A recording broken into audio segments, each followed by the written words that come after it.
Manipur dagi ihan hanbo ina Justice Nomai Kapam Kotiswar Singh amadi Justice R Mahadevan anibo ngasi Supreme Court ki Judge oina Chief Justice of India Dr. Y Chandrachud na aron mangakpa amadi office paibe ki wasak laukrai ngasi wasak lauriba judges ani asina April amadi May thada retired taukraba Judge Justices Aniruddha Vos amadi AS Bopana gi mahut famasi pugani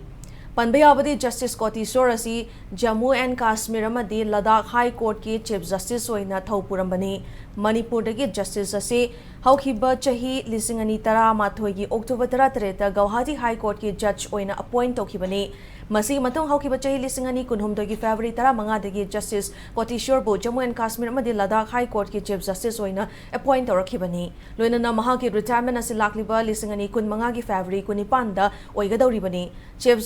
Supreme Court Judge Oinaba Justices and Kotiswar amadi R Mahadevan bo Chief Justice of India D.Y. Chandrachud, Justice Sanjeev Khanna, Justice B.R. Gavai, Justice Surya Khan amadi Justice Rishikesh Roy yauba Supreme Court Collegium na haukiba July 13 da recommend tauraba matung fam masi punanaba mari lenaba July 3 ta order thokibani